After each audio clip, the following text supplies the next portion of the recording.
আমার শাশুড়ি মা প্রায় কিছু উদ্ভট রেসিপি দেয়, যেগুলো বাসায় অন্য কেউ ট্রাই না করলেও আমাকে এবং তাকে অবশ্যই খেয়ে দেখতে হয়।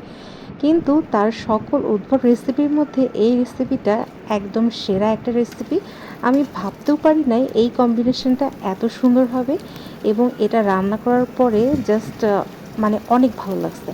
চলুন আপনাদের সাথে রেসিপিটা শেয়ার করে ফেলি, এবং এই রেসিপিটা দেখার পরে যদি আপনার ভালো লেগে থাকে তাহলে অবশ্যই ফ্রেন্ডস অ্যান্ড ফ্যামিলির সাথে শেয়ার করে দিবেন এবং আমাকে জানাতে ভুলবেন না কেমন হলো।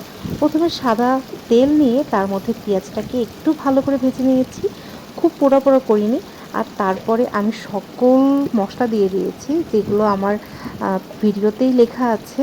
আমি আসলে রান্না করি নিজের মতন, মানে একদম এত কিছু মানে করে রান্না করি না, নিজে যেভাবে বাসায় রান্না করি সেটাই বরাবর দেখানোর চেষ্টা করি।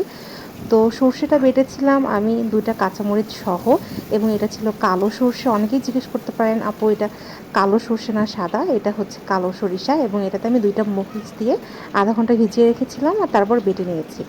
আর এই তো মশলা কষানোর পরে সর্ষে বাটা দিয়ে একটু পানি দিয়ে আমি যখন ঝোলটা একটু ফুটে আসবে সেই মুহূর্তে আমি সব কিছু দিয়ে দেবো। মানে অনেকেই আগে মাছটা ভেজে নিতে পারে, আলু ভাজতে পারে, কিন্তু আমি সব এক জায়গায় করে দিয়েছি। মানে আমার এত টাইম নাই, ছোট বাবুকে নিয়ে এত করার আসলে সময় হয় না, তাই সব কিছু একবারে রান্না করি। বাট অনেক টেস্টি হয়েছিল।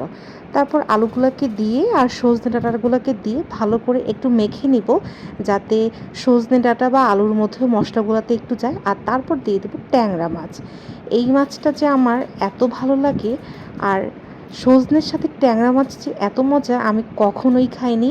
মানে এটা আমার রান্না করা প্রথম না, এর আগে বাসায় আমি 2-1বার ট্রাই করেছি রান্না করে, ভালো লাগছে, এই জন্য রেসিপিটা আপনাদের সাথে শেয়ার করা। আর তারপর ট্যাংরা মাছ দিয়ে এগুলোকে ভালো করে একটু মেখে নিব। খুব আলতোভাবে মাখবেন, কারণ ট্যাংরা মাছ অনেক সফট হয়, যার কারণে ট্যাংরা মাছ কিন্তু ভেঙে যেতে পারে। আর তারপর একটু যখন ফুটে আসবে তখন দিয়ে দেব পানি। এমনভাবে পানি দিয়ে দিবেন যে যতটুকু ঝোল রাখবেন ঠিক ততটুকুই পানি দিবেন, এর থেকে বেশি দিবেন না।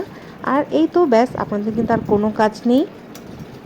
এবার এটাকে ঢেকে দিব আর রান্না করব 15-20 মিনিটের মতো, যতক্ষণ না পানিটা একটু শুকিয়ে আসে। এই যে দেখেন কালারটা যে কী সুন্দর আসছে, দেখেই শান্তি লাগতেছে। এই রেসিপিগুলো রান্না করার পরে বাসায় সবাই খায়, সবাই অনেক পছন্দ করে। যদিও উদ্ভট রেসিপি আমি একদিন শেয়ার করব কী ধরনের রেসিপি আমার শাশুড়ি মা আমাকে দেয়। তার আগ পর্যন্ত এই রেসিপিটা আপনারা ট্রাই করে দেখবেন এবং আমাকে জানাতে একদম ভুলবেন না। সর্ষে দিয়ে ট্যাংরা মাছ।